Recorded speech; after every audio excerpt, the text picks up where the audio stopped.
Bonjour à tous, j'espère que vous allez bien. Alors aujourd'hui, on va essayer d'analyser ensemble, ou plutôt je vais le faire. On va analyser un film des Témoins de Jéhovah sorti récemment, il n'y a pas très longtemps.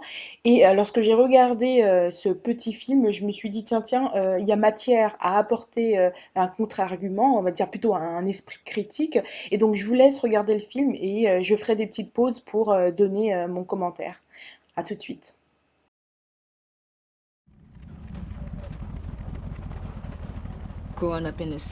J'ai grandi dans le sud des États-Unis pendant la ségrégation. À cette époque-là, les Noirs et les Blancs étaient séparés. Il y avait même des panneaux pour nous rappeler où on devait aller. Je ne comprenais pas pourquoi on n'arrivait pas à s'entendre. 50 centimes. Oui, monsieur. Merci, monsieur. Mamie, c'est un petit garçon. Pourquoi tu lui dis monsieur? Tais-toi. Je veux que tu apprennes à rester à ta place. On est retourné au camion. Stop, stop, stop. Alors, on va s'arrêter là et on va essayer d'analyser juste cette dernière scène. S'il y a un truc que les Américains adorent, mais alors adorent faire, c'est le blackfishing. Regardez la petite fille du début, enfin du film, et la dame qui est en train de parler. Est-ce qu'il n'y a pas un contraste de couleur de peau entre la jeune fille et la grand-mère, enfin, et la femme âgée? Ils n'ont rien à voir. Ils ont pris une métisse pour jouer le rôle d'une femme âgée, comme si les gens, comme si vous et moi étions incapables d'avoir de l'empathie pour une petite fille noire. Pourquoi est-ce que les témoins de Jéhovah n'ont pas mis une petite fille noire à l'image de la vieille dame qui s'exprime? C'est vraiment une mentalité américaine. Nous, Français, on ne peut pas comprendre. En tout cas, moi, en tant que noire en France, je ne comprends pas comment est-ce qu'on n'arrive pas à faire la différence entre une petite fille métisse et une femme noire. C'est juste aberrant. On peut ressentir de l'empathie pour une petite fille noire. C'est tout à fait possible. Alors pourquoi avoir besoin du blackfishing? Pourquoi remplacer une femme qui est très noire, typée africain, par une métisse? Et donc là, vous voyez bien que même dans une religion qui se dit ne pas faire partie du monde, eh ben, il y a quand même des résidus, des restes des débats de société. Parce qu'il faut savoir qu'aux États-Unis, les métis sont considérés comme noirs. Mais c'est une aberration pour nous qui vivons en France ou ailleurs. Pour nous, une métisse est à la fois noir et blanc. Pourquoi une métisse ou un métis devrait automatiquement être noir? Le métis peut très bien se revendiquer blanc, vous voyez? Et donc là, on voit très bien que les débats de société aux États-Unis ont un impact sur des religions sectaires telles que les témoins de Jéhovah qui pratiquent ce que Hollywood fait depuis des années, c'est-à-dire remplacer les femmes noires foncées par des métisses pour augmenter le taux d'empathie chez les gens, pour que les gens se sentent plus concernés. Alors que c'est totalement absurde. Moi comme vous sommes tout à fait capables d'avoir de l'empathie pour une petite fille noire. C'est pour ça que je vous dis souvent que les témoins de Jéhovah font partie du monde et ils jouent avec le monde. Il est très difficile de sortir de la société dans laquelle on vit. Il est très difficile. C'est pour ça que je dis souvent aux témoins de Jéhovah qui ne sont pas américains, en tout cas qui ne sont pas nés sur le sol américain et qui ne connaissent même pas la culture américaine, faites attention par rapport à vos pratiques qui sont toutes des fois contraires à votre culture nationale. Et donc, posez-vous des questions sur la rationalité de certaines réunions, sur le fait que vous devez compter vos heures. Je dis pas que c'est bien ou c'est mauvais. L'objectif ne pas dire c'est bien ou c'est mauvais, c'est l'objectif, c'est juste d'analyser nos pratiques et de dire d'où est-ce qu'elles viennent. Le jéhovisme est une religion qui a une culture propre, qui est américaine, et donc il faut avoir l'audace de le dire et de l'assumer, c'est tout. Et là, je lui ai dit, tu sais quoi? Je n'aurai jamais honte de ma couleur de peau. Ma grand-mère savait que j'aimais la Bible parce que je la lisais tout le temps quand j'étais petite. Mais je ne comprenais pas ce que je lisais. Bon, bah, ici, on revient sur un thème très connu, hein, l'endoctrinement dès l'enfance, l'endoctrinement des enfants, des personnes entre guillemets nées dans la vérité. Lorsqu'on a 3 ans, 4 ans, 5 ans, on a des parents qui sont religieux et pas que témoins de Jéhovah, hein, je parle pour toutes les religions, et ben naturellement, on aura tendance à devenir soit chrétien si nos parents l'étaient, soit mormon si nos parents l'étaient, soit témoins de Jéhovah si nos parents l'étaient, soit musulmans, soit bouddhiste, j'en sais rien. Et donc, on récupère un petit peu comme ça la religion de nos parents sans le faire exprès. Et cette petite fille, elle le dit, enfin, cette petite fille, cette vieille dame qui parle, elle le dit très bien, elle ne comprenait pas ce qu'elle lisait. Et à votre avis, qui lui inculquait le savoir biblique? Bah, ses parents. Ses parents. Et donc, du coup, c'est comme ça qu'elle est naturellement, entre guillemets, naturellement devenue chrétienne, parce qu'elle a suivi la religion de ses parents. C'est un secret de Polichinelle, tout le monde le sait, que la probabilité qu'on adopte la religion de ses parents est très forte, et ça a toujours été comme ça depuis la nuit des temps. Mais les personnes qui décident de se détacher de la religion de leurs parents, ces personnes-là sont très courageuses. Il faut beaucoup de force pour aller contre vents et marées et contre sa propre famille. Et vous le savez mieux que moi, les personnes excommuniées ou en tout cas qui ont quitté volontairement la religion des témoins de Jéhovah. Je demandais à Dieu, qu'est-ce qui nous rend si différents? Pourquoi est-ce qu'on n'arrive pas à vivre ensemble?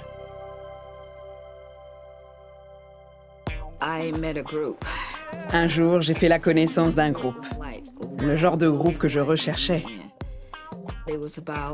C'était des gens engagés en politique, ils disaient « nous combattons l'injustice ». Et quand j'ai entendu le mot injustice, je me suis dit « c'est ça que je veux ». Je veux faire partie d'un mouvement qui peut changer les gens et les unir. C'était mon objectif.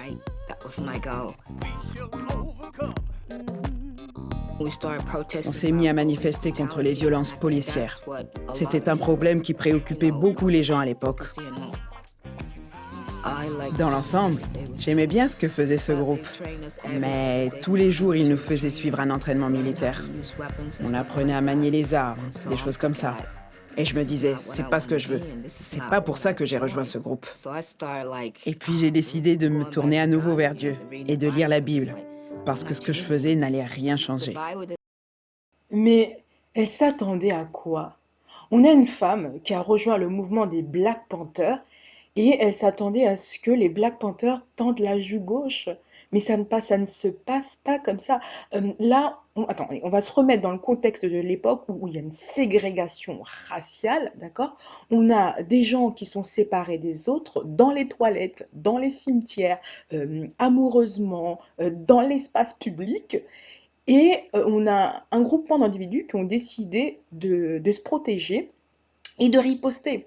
Et donc, bien évidemment, lorsque tu rejoignais à l'époque les Black Panthers, c'était pas pour danser la Zumba lorsque la police t'arrêtait. Non, c'était pour riposter. La violence ne permet pas toujours de résoudre certains conflits de société, mais il faut s'avouer une chose, c'est que le mouvement des Black Panthers a contribué à ce que la société américaine évolue. Moi, je me rappelle un jour, quand j'étais au lycée, en philosophie, j'ai eu une question de mon prof, c'était est-ce que peut-on s'insurger contre une loi injuste? Bien sûr que c'est du droit de tout citoyen de s'insurger lorsqu'une loi est injuste.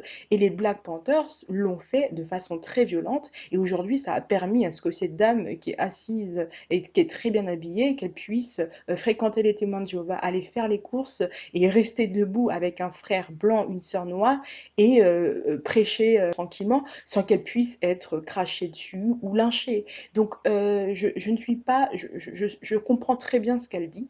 Je comprends très bien là où elle essaie de nous amener, mais je trouve quand même que la manière dont ce film a été tourné, on a l'impression que la violence n'est que d'un côté, alors que rappelez-vous, hein, au tout début du film, sa grand-mère ou sa mère l'a obligé à appeler un petit garçon de son âge monsieur, ce que je trouve très violent aussi. J'ai lu, je me suis documentée sur les tenants, en tout cas les leaders des Black Panthers, et la plupart ont eu des vies détruites, des familles bousillées à cause de ces guerres raciales. Donc c'était pas une blague. Les gens ont sacrifié leur vie pour la liberté. Et donc, malgré que je comprenne exactement de quoi elle parle, lorsqu'elle parle de non-violence, de paix, etc., on le vit tous, on sait ce que c'est, mais je trouve son raisonnement très très simpliste et c'est bien dommage puisque on a des enfants témoins de Jéhovah qui vont regarder cette vidéo et qu'est-ce qu'ils vont retenir? Eh ben, ils vont retenir que cette vieille dame a rejoint un mouvement noir très violent qui tuait les autres et que grâce aux témoins de Jéhovah, elle a été délivrée de l'injustice et qu'elle est devenue maintenant une sainte chrétienne plus que plus. C'est la Bible du roi Jacques. Mais j'avais beau la lire, je ne comprenais pas. Une fois, on est allé à la Jamaïque et j'ai vu cette autre Bible, la traduction du Monde Nouveau. Et j'ai commencé à la lire. Elle était tellement facile à comprendre. Il n'y avait pas toutes ces tournures anciennes. Je me suis dit, waouh, c'est cette Bible-là qu'il me faut. Attendez, attendez, attendez. Est-ce qu'elle est en train de nous dire qu'à la vingtaine, elle ne savait toujours pas lire ni écrire? Attendez. Est-ce qu'elle est en train de nous dire elle ne comprenait pas les écritures bibliques? Il faut savoir que le gospel est né aux États-Unis. Les churches sont nées aux États-Unis, c'est des églises afro-américaines où les pasteurs passaient leur vie à lire la Bible. En plus, l'argument qu'elle sort parce que la Bible des témoins de Jéhovah est plus simple à comprendre. Mais c'est quoi il y a cette idée qui veut faire croire aux chrétiens que plus la Bible est simple à comprendre, plus elle est vraie. Et donc, écoutez-moi bien, il n'y a aucune corrélation entre la simplicité d'un écrit et son côté véridique et la vérité. Il n'y a aucune corrélation, il n'y a aucun lien. Moi, je me rappelle quand j'ai quitté l'organisation des témoins de Jéhovah, eh ben, j'ai repris les Bibles les plus compliquées, notamment celle de Jérusalem, pour comprendre les nouvelles Bibles, parce que j'avais besoin de comparer. Même si je ne comprenais pas tout, notamment parce que le français, la langue change, j'avais besoin de revenir aux sources, de revenir avant la traduction pour pouvoir essayer de voir ce qui avait été modifié. Donc, je trouve son approche, je trouve ça très dangereux pour les chrétiens déjà, pour les personnes qui seront dans la salle et qui vont regarder ça. Et bien évidemment, la vidéo est faite pour caresser le poil des témoins de Jéhovah, pour dire oui, vous êtes dans la vérité, vous avez la meilleure Bible, la bonne version, mais c'est vraiment ce qu'il ne faut pas faire. Si tu t'arrêtes à la version, à la Bible des témoins de Jéhovah, tu es foutu. Et les personnes qui sont dans cette organisation, lorsqu'ils écoutent, lorsqu'ils voient ce type de témoignages, eh ben, ça permet juste de les réconforter. Et donc, ça n'éveille pas les esprits, ça les endort. 2 femmes ont frappé à ma porte. Je ne savais pas qu'elles étaient témoins de Jéhovah. Tout ce que j'ai vu, c'était leur Bible. Je leur ai demandé, où avez-vous trouvé cette Bible? Elles m'ont dit, on peut vous en apporter une. Elles m'ont apporté la Bible, mais je ne savais pas qu'en plus, j'allais avoir droit à un cours biblique. La première fois que j'ai assisté à une assemblée des témoins de Jéhovah, il y avait au moins 10 000 personnes. Quand j'ai vu tous ces visages, toutes ces couleurs de peau, c'est comme si Jéhovah me disait, tu te souviens, Rafika, quand tu me demandais si des gens différents pouvaient se retrouver ensemble et être unis? Tu vois, je ne suis pas partiale. Ces gens s'entendent vraiment et ils sont unis. Et là, je me suis sentie tellement bien. Enfin, j'avais trouvé l'organisation que je recherchais. Encore une fois, là, ils sont incapables de faire la distinction entre une jeune fille métisse et une femme noire. Enfin, c'est difficile d'ouvrir les yeux et juste de regarder. Enfin, bref, on va passer à autre chose. Alors là, ce qui m'intéresse, c'est le fait qu'elle dise que lorsqu'elle arrivait dans la salle du royaume, elle voyait les gens de toutes les couleurs, elle était ravie, etc. Bien évidemment que ça fait plaisir de voir les gens de toutes les couleurs qui s'aiment, au-delà même des conflits raciaux. Mais je ne sais pas de quoi elle parle, parce qu'à l'époque aussi, si on regarde bien le mouvement de Martin Luther King, eh ben, il y avait aussi les personnes d'autres couleurs. On avait d'autres minorités qui avaient rejoint le combat de Martin Luther King. Il y avait aussi des personnes blanches qui avaient rejoint le mouvement des droits civiques, hein, des personnes qui suivaient Martin Luther King et qui le soutenaient et qui ont été tuées à cause de ça. C'est juste à la différence d'elle et les autres, c'est que elle ne voulait pas se mouiller. Elle voulait juste être dans un environnement sain où elle ne voulait pas se battre. Elle ne voulait pas se battre pour les autres, pour sa descendance. Elle voulait juste être pépère dans son coin et ne pas en souffrir. Ce qu'on peut très bien comprendre, c'est pas tout le monde n'est pas fait pour lutter contre les absurdités de notre société. Il y a des gens qui veulent juste être dans leur lit et dormir. Et c'est ça qu'elle recherchait. Elle voulait juste être en paix. Elle ne voulait pas se mouiller. Elle ne voulait pas se battre. Même au sein du jéhovisme, il y a de l'injustice, hein. On a des viols, on a des pédophiles, on a beaucoup d'injustices entre frères et sœurs, des injustices qui sont mal réglées et qui souvent finissent au tribunal. Donc l'injustice, c'est c'est pas en rejoignant une organisation que l'injustice cesse. On vit dans un monde injuste et inégalitaire. Il y a de l'inégalité entre hommes et femmes, il y a une inégalité dans les sociétés même. Regardez, est-ce qu'on a réussi à résoudre le problème des pauvres et des riches? Il y a toujours des pauvres et il y a toujours des riches, y compris dans les pays les plus riches. Allez en Allemagne, il y a des SDF, il y a des pauvres. Et donc, voilà, l'injustice touche toutes les sociétés. Et franchement, pour être honnête avec vous, je ne pense pas qu'un jour on puisse vivre sur Terre, en tout cas, dans un monde juste. Sauf après, si on parle de paradis, là, c'est autre chose. Mais le monde est injuste. Et la vraie vérité, c'est que cette dame cherchait juste un cocon, un endroit où elle serait pépère, ce qui est tout à fait compréhensible. Mais venez pas nous parler de justice, ça n'a rien à voir. Il y a un amalgame là qui est juste affreux. C'est affreux. Pour moi, une personne, c'est tout. Je veux prêcher à tout le monde, être ami avec tout le monde. Maintenant, je sais ce que la Bible enseigne vraiment. Et j'ai une vie magnifique, parce que je sais que seul Dieu et son gouvernement pourront établir la paix. Jéhovah a uni son peuple, et moi aussi je souhaite que tout le monde soit uni et apprenne à connaître Dieu comme je l'ai fait. Jéhovah a répondu à ma prière.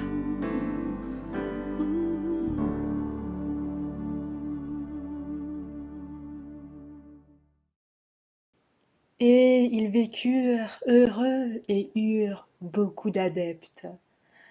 Voici une fin digne de Disney.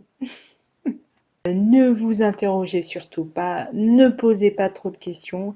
La Watchtower vient de vous offrir un témoignage digne du jéhovisme, sans esprit critique, avec un parti pris, sans explication, un peu de musique, une belle sœur bien habillée qui a l'air super heureuse, et on s'arrête là.